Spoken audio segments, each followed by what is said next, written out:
It's Mr. Byros. We are going to go ahead and go over the two free response questions, one of them on momentum. So we've got a linear momentum question, and then the other will be on universal gravitation. So the first question is about a ball that is swinging down. It's on basically a pendulum here. Just 1 second. Okay. It's basically on a pendulum, and it's going down, swinging down here, and striking this other block. So the block big M is 4 times the mass of the little block. And we know that the smaller ball is released from rest up here, and then it swings down and collides. After the collision, this block is going to move off to the right, and the ball on the string is going to go back up to some height h. So it's going to swing back up this way. All right, it's an elastic collision, we know that, so you can refer to your collision sheet if you have that, or it's also posted on Schoology. You can go and check that to refer to the momentum, conservation of momentum, and also we have conservation of kinetic energy, which is going to be important for part B. First, we're asked to find the tension in the cord when the ball's height above its lowest position is 1/2 L. So we are looking for the tension in the cord when the height is right here, so going over, we're going to end up with the ball about here. We're going to find the force of tension in the cord, and we have to write it in terms of specifically just M and G. M shouldn't be a problem because we have the smaller mass 1M and the bigger mass, which is 4M. We'll have to figure out how to write it only in terms of M and G. Then we have to find how fast the bigger block is going right after the collision and how high the ball rebounds after the collision. So let's flip over and start looking through the solution for this and how to go through this problem. All right, so the first thing, it's important to draw a free body diagram, and there's a couple reasons for that. One is we need to look at this in terms of the force of tension and figure out how big is this force of tension based off the other forces that are going on and everything else that's affecting it. But also, and maybe more importantly, we have a circular motion type problem. So even though the ball isn't going all the way around in a circle, when it's sweeping out this arc here, when it's going from the horizontal position down to where it's right about to hit that other block, it is basically behaving as if there is circular motion. So we're going to have a centripetal force and a centripetal acceleration. And that's really important because our equation, Newton's second law, which says that force is equal to mass times acceleration, we're going to use that Newton's second law for centripetal force, and that's going to help us solve this problem. But first, the free body diagram. Now, at this point, again, we said that it's 1/2 L, half the way down vertically, and that brings us to a point right about here for the ball as it's swinging on its arc. So it's not actually halfway through the arc, we notice that, it's just halfway down vertically. And they've drawn a triangle for the length of the string, which is L. There's the length of the string, the hypotenuse, and that's the exact direction that our force of tension is acting along the string. We have over here, the opposite side is 1/2 L, because we know that's the height here, and then this is the other side, the adjacent side, and we have some angle theta. Now over here, they've drawn the force of gravity. And it's important to understand why we've drawn components for the force of gravity. We know that gravity acts downwards, so our mg is along this vertical dotted line here, acting straight down. But they've drawn 2 components. They've drawn an mg sine theta, and even though they didn't label it, here's an mg cosine theta based off this angle. And the mg sine theta is acting directly opposite to the force of tension. The reason we need that is that for centripetal force and circular motion, the centripetal force is always equal to the sum of forces, total force or net force, in the inwards-outwards direction. So if we add up, here's our tension pulling inwards, here's our mg sine theta pulling outwards. If we add those up and find the total force from that, that is our centripetal force. So that is going to be important for us. Now a quick thing on the angles here. We know that they've decided to label this angle theta, but how do we know this is the exact same angle theta? Well, it's some weird geometry stuff that I haven't looked at in a long time since doing ramp problems. This is kind of like ramp problems. It's annoying, I'm not a big fan of it, but the geometry that comes into play, again, I'm not sure which are supplementary, complementary, but we can see that there's a 180-degree angle between the force of tension mg sine theta, so this whole angle here is 180 degrees. And if we take out this 90-degree angle here, so we know this is 90 degrees from the horizontal adjacent side of this triangle to the vertical side of this triangle, we know that this is a 90-degree angle right here. So we have 90 degrees, this is theta, so this must be 90 degrees minus theta. So if this were 30, this would be 60 degrees, which means based off this right angle, this 90-degree angle, if this is 90 degrees minus theta, then this must be theta. So that all the angles in this triangle add up to 90 degrees, just like this one. So this angle and this angle are the same, and then this angle and this angle are also the same. So there's a little bit of angle stuff going on there. But once we figure that out, then we realize, okay, so if this is theta and this is theta, we have mg sine theta, because this is the opposite side over here. And this component, or this part of the force of gravity, is what's acting directly opposite to our force of tension and is going to contribute to centripetal force. So now that we've got that, let's move on to our Newton's second law. The net force towards the center of the ball provides the centripetal force. From the geometry of the diagram, we get Newton's second law of motion.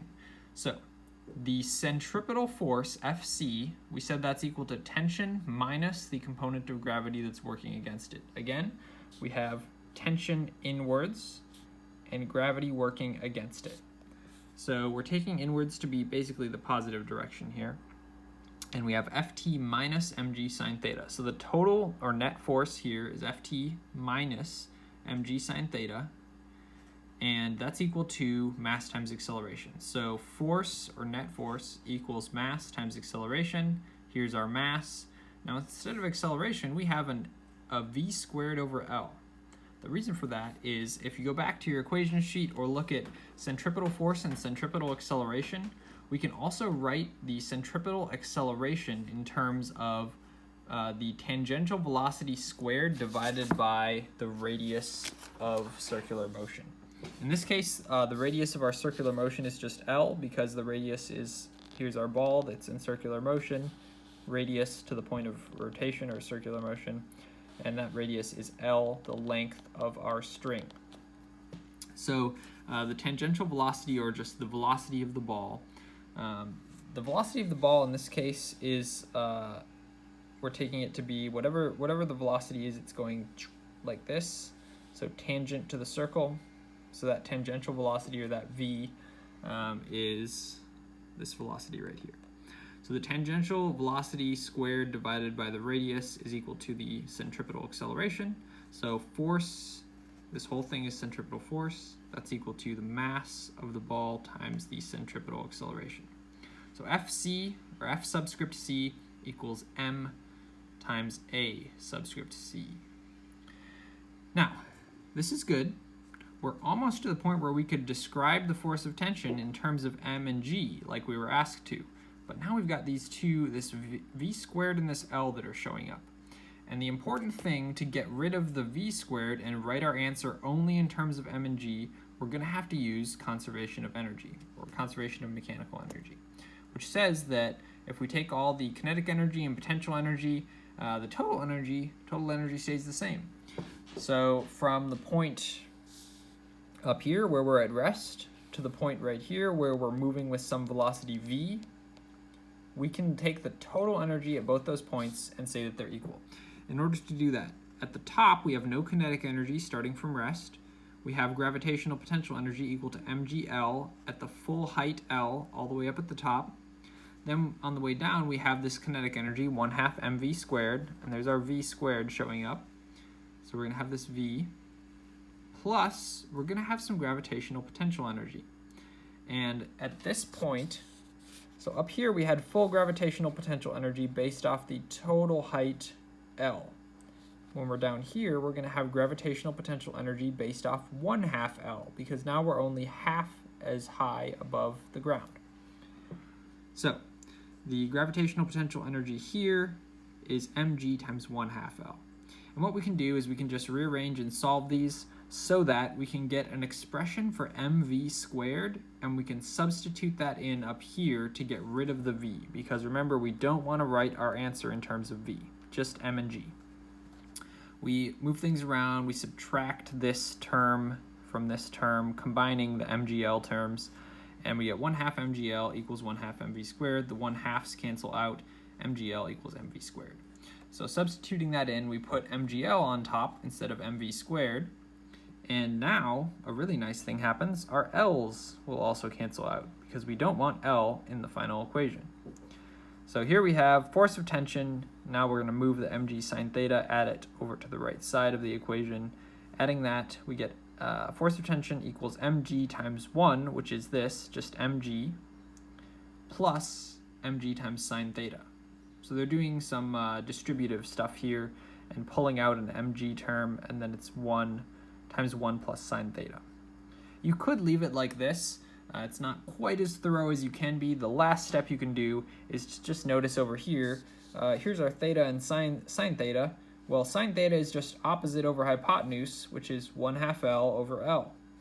So what they've done here, looking at the free body diagram, sine theta is 1/2 L over L, the opposite over the hypotenuse for that triangle that's inside the arc.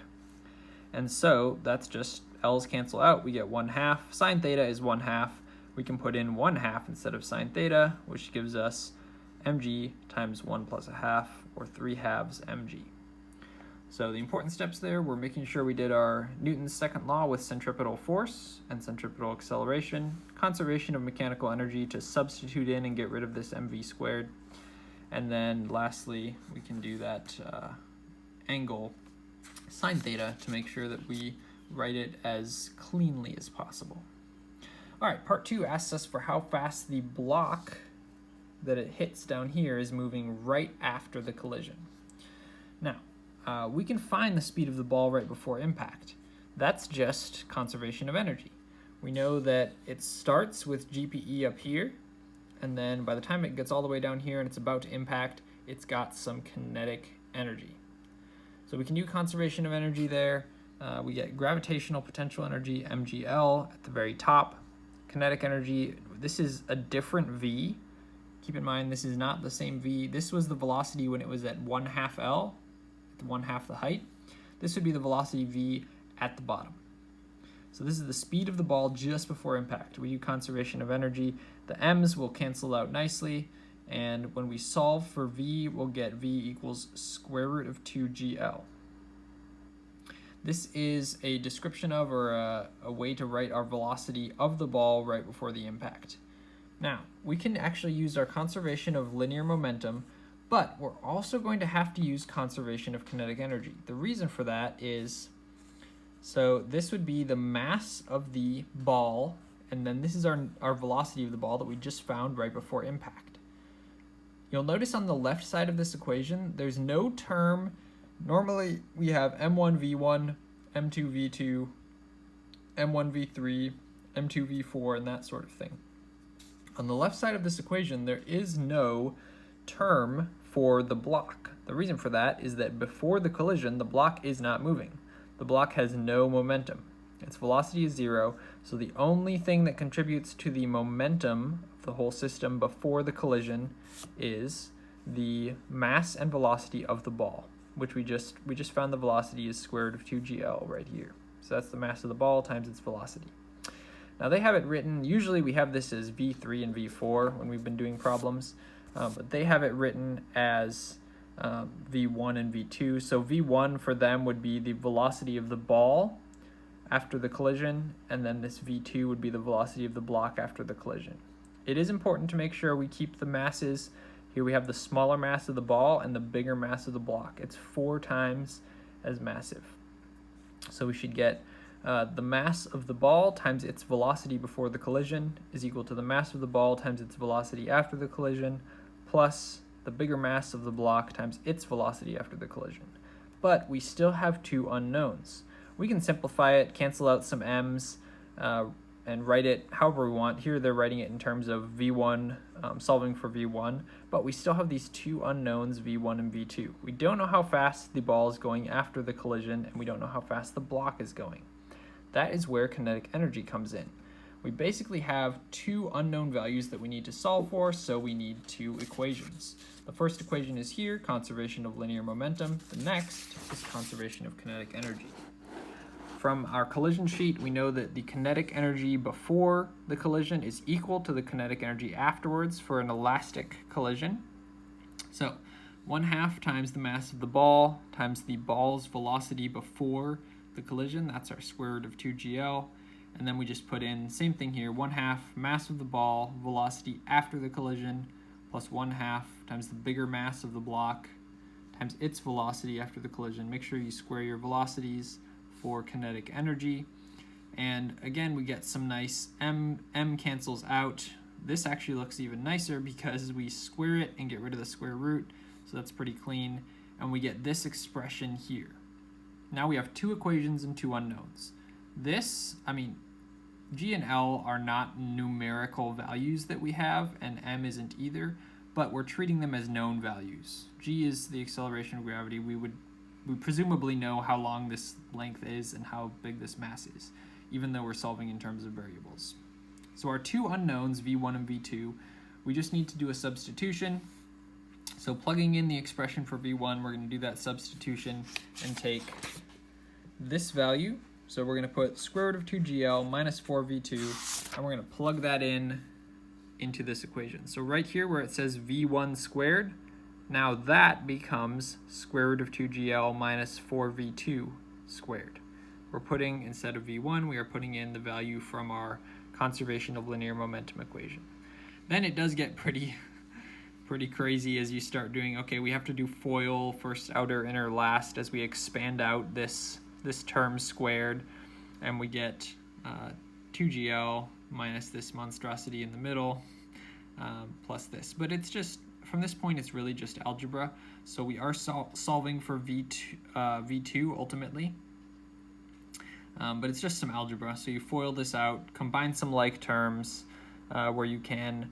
We can even pull out a 2v squared and get rid of that, because if we make these two are going to cancel. We have 2gl here, subtracting that from both sides makes that go away, and things end up working out pretty nicely when you do the algebra here. So if you feel like, I'll just make sure that if you want to pause it or look at that at all, you can see how the algebra works. But yeah, we should be able to work through the algebra and get to our answer of v2 equals 2 square root of 2 over 5 times square root of gl. All right, so that part is pretty long. It's got two equations, two unknowns. The last part, not quite as bad. So we are going to find how high this ball goes back up. So it's going to come down, it's going to collide, and then it's going to go back up to a certain height. We're going to find out what that height is. So using the velocity of the block right after the collision, we can find the ball right after the collision. We already have this equation. So way back, or not way back, but back here when we did in part B, when we did the conservation of linear momentum, we got this description of V1. This would be the velocity of the ball right after the collision. And we went through all the way and solved for V2, the velocity of the block after the collision, and got this. So now we can just take that expression that we had for V1, plug in our new value that we got for V2, right here, our 2 square root of 2 over 5 square root of GL. And again, there's just some algebra stuff, combining the terms. So once you combine the terms, we should get the velocity of the ball on the string right after the collision is -3/5 times square root of 2GL. Now, that's great. We have this. So we know how fast the ball is going right after the collision. The last step here is just to use conservation of energy, because depending on what the velocity of the ball is, if it's moving, now it's not going down this way, the way the arrow is showing. After the collision, it's going back up. So the velocity at the bottom, whatever that is, we've got some kinetic energy, and the reason we're using energy is once it gets to this height here, it's stopped, so it's reached its maximum height that it's going to go back up, and so it's not moving, no kinetic energy, but we do have GPE. So we'll do conservation of energy with kinetic energy right after the collision going back up this way, and then GPE at whatever point it stops. So we get 1/2 the mass times that velocity, this velocity here, velocity of the ball after the collision squared, and then that kinetic energy is just equal to the gravitational potential energy when it goes up to that height and stops. So that's our MGH. The m's cancel out again, and we put our big nasty equation in here and square it, and then the g's will cancel out, and everything actually works out very nicely in this one. We just get 9/25 L. That's how high it's going to go. So 9/25 of that original length of the string is the height that it's going to go to after the collision. All right, so that was the super long, crazy problem. Let's look at the slightly more tame problem. So this is going to be our universal gravitation. So keep in mind the universal gravitation, you should have your equation for that. Force of gravity equals the universal gravitation constant big G times the mass of one object times the mass of the other object divided by the radius between them squared, if I remember. Hopefully I remember it. We'll take a look in a minute and it'll show up in our answer, but use your law of universal gravitation. Okay, so yes, here we go. A robot probe lands on a new uncharted planet. It has determined the diameter of the planet to be 8 × 10⁶ meters. It weighs a standard 1 kilogram mass and determines that the 1 kilogram weighs only 5 newtons on this new planet. So we need to find the mass of the planet based off that information, the acceleration of gravity on the planet in meters per second squared and in g's. Well, 1g is acceleration of gravity on Earth, and then the average density, where density is just mass per unit volume. So let's go ahead and flip to the answer for this one. It's not as bad, not as long. Okay. So for this one, given our mass of 1 kilogram, so again, here's our law of universal gravitation. Force of gravity equals universal gravitation constant, which you should have on your equation sheet. Mass of one object, mass of the other object. These are the two objects that are attracting each other with gravity. This would be our 1 kilogram space probe and the planet itself. So we know the mass of the space probe. We're going to find the other mass of the planet. I guess M1 is what they're using for the mass of the planet. M2 is what they're using for the spacecraft.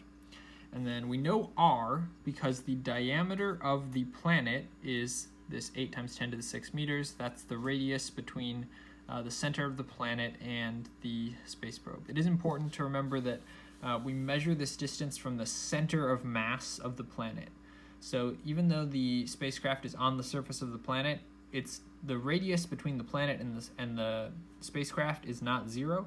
It is the radius, the total diameter, or I guess radius, I should say, of the planet, which also is important. Diameter of the planet is 8, so we're going to have to use half of this. So R, the distance from the center of the planet to the spacecraft, is 4 × 10⁶ meters rather than 8 × 10⁶ meters. FG, okay, so we know the force of gravity because that is 5 newtons. We've determined that the weight, or the force of gravity, is 5 newtons. So we know force of gravity, we know R, we know big G from our constant, and we know 1 kilogram is the mass of our space probe. Based off all that, it's just a calculation. 5 newtons, here's our radius squared, here's our 6.67 times 10 to the negative 11th newtons times meters squared per kilogram squared, times the mass of the space probe, gives us a mass of the planet for 1.2 10 to the 24th kilograms. Awesome. Okay, so part B asks us to find the acceleration of gravity. There's a couple ways you could do this. They choose to do it with acceleration of gravity. If we take this, force of gravity divided by the mass, this M2, Force of gravity divided by the mass of whatever object we're talking about, that's acceleration of gravity g. So they're just taking this and dividing, so 5 divided by 1 is our acceleration of gravity. But you can also just look at the fact that on Earth, this 1 kilogram object would weigh 9.8 newtons, or about 10 newtons. On this planet, it weighs 5 newtons, so it weighs half as much as Earth. So from that, they're saying, note, you could have just observed a 1 kilogram mass that normally weighs 10 newtons only weighs 5 on this planet. So gravity must be half of Earth's gravity. So 1/2 g, or 4 point, well, they're writing it as 5, I suppose. So 0.5 g, 1/2 g, or 5 meters per second squared is the acceleration due to gravity on the new planet. Lastly, we just need to find density. That's mass per unit volume.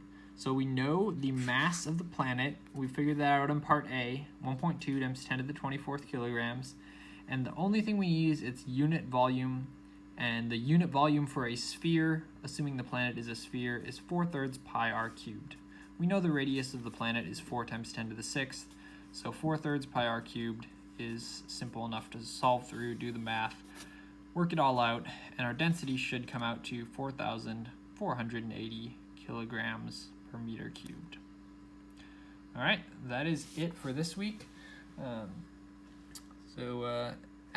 If you have any questions, feel free to stop by. I have office hours that are posted on Schoology, and you can always email with a question if you want. I'm available to meet or discuss things outside of those times as well, whatever would help people out.